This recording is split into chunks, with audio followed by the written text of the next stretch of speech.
it's Ashley, or Optic MiDNiTE. Today I'm bringing you guys another Q&A vlog. This is something I do sort of weekly sometimes. You guys ask me questions over on my Twitter and then I answer them in vlog form. So without further ado, Brandon wants to know, why is YouTube being an asshole about posting gameplays with or without music? Well, YouTube is a butthole, like you said, and they're just trying to cover their butthole from being sued. So they're pretty much just being like, fuck everything that is possibly copywritten. Boom. Boom. And by the way, we're gonna put Google Plus comment section into our site. So good game, YouTube. Mason would like to know, how will you adapt to these changes happening to YouTube? Will you start uploading your content to Twitch?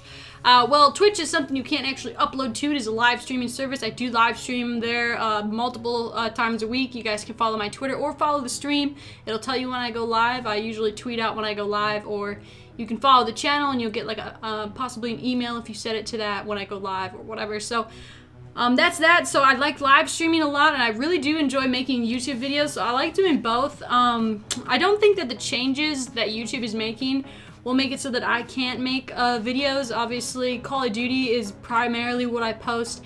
Activision, none of my videos have been third-party claimed just off the basis of them having Call of Duty in them. I don't think Activision is really actively pursuing that. So I'm just still gonna keep doing me. I'm probably gonna use a lot less music in my videos. You're gonna be seeing me being super careful about stuff like that. So that's that.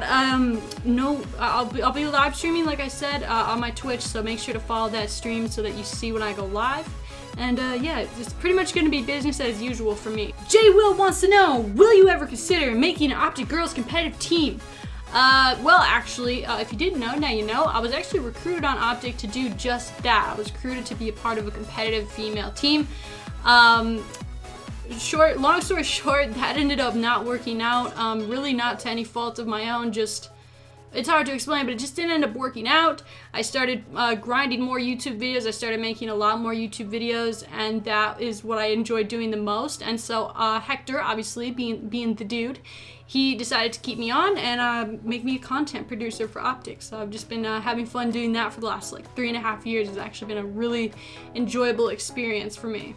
DD19 wants to know, have you ever gotten any funny or weird reactions from people when you first told them that you were a YouTuber? Actually, this last weekend I had like a family Christmas gathering get-together, and like, if you guys watch my Does My Family Support My Gaming video, you guys will know that my immediate family is very supportive, but when it comes to like aunts, uncles, grandmas, cousins, explaining to them that like they think, oh, she works at home, what does she do? Like, my uncle, everyone has an uncle like this. My uncle, I told him that I worked from home and that I make video content for gaming, and then he asked me if I was a cam girl. So I had to inform my uncle that I was not a cam girl. That's not my job. But it's just hard to explain. So I actually showed a couple of my family members the videos before, and so they kind of get it. Once they see the YouTube channel, you know, they kind of get it a little bit more, so it makes more sense to them. See Poops Crazy? I don't know how to say that. How many hours do you play in a day? This is actually a really good question. Like I said earlier, I've been live streaming a lot lately over on Twitch. So when I do that, that's obviously a pretty time consuming. I try to make each stream at least 4 hours, you know, try to grind a little bit of that out. But it depends on what I'm doing that day. Some days I play 0 hours. I don't do anything with playing. I don't even bother playing video games. Other days I stream all day, I'm working on videos. Some days I'll just work on videos, that takes a few hours. So it really depends on the day. And I would say I definitely game more than I did before I started doing YouTube, but it's definitely still something that, you know, I really enjoy, so it obviously doesn't bother me to play a lot. So yeah, I'd actually want to know down in the comment section how many hours a day do you play, whether it's Call of Duty or any other game. I'm just curious to know how much you guys play. And the question that I got the most this week, can you guess what it was about? Is about all the roster changes that happened. Crack OG wants to know, what is your take on all the roster changes? Obviously, one of the biggest roster changes, actually a lot of big roster changes happened pretty much all on the same day. Kind of feels like it was coordinated a little bit. I'm not really sure if it was. But it was pretty crazy. I expected a lot more big changes like this to happen almost right after Columbus instead of a couple weeks after, just because the next tournament is in about 4 weeks at UMG Philly. So basically, if you're living under a little rock or you don't really know, Optic dropped JCap, which is unfortunate because I think that they really did bring JCap onto the team thinking that this was going to be the missing piece to our messed up puzzle, and then it just didn't end up working out. I don't know if it was the change of games. You know, JCap worked well with them on Black Ops 2, but maybe just not with Ghost. As far as the reasons of why he was dropped, I don't know. You're definitely going to have to turn to JCap and the pro team for answers to that. So Optic needs one. Is it going to be me? No, I don't play competitively, but it's going to be interesting to see who they try to pick up. Complexity also dropped Clayster, which I thought was extremely interesting because if you watch, you know, their interviews that they do at the MLG events and stuff, Aches and the other people on the roster like TP, they all say, they're always asked, what was the key to your guys' success? How have you won 7 of the last 8 championships? And they always answer the same answer. Well, when we picked up Clayster, it just all came together. That was always their answer. And so it's really weird to see them, you know, they basically call him the X Factor and then drop them. Obviously, there's a lot of stuff that I don't see, that we don't see. We don't know how they all interacted together. That's apparently the reason that he was dropped. It's just, there's some personality clashes or issues there, so that's understandable. We all don't see that side. We just see them winning tournaments, so it's going to be interesting. They obviously, if you don't know, they brought on Karma, who left Envy to go to Complexity.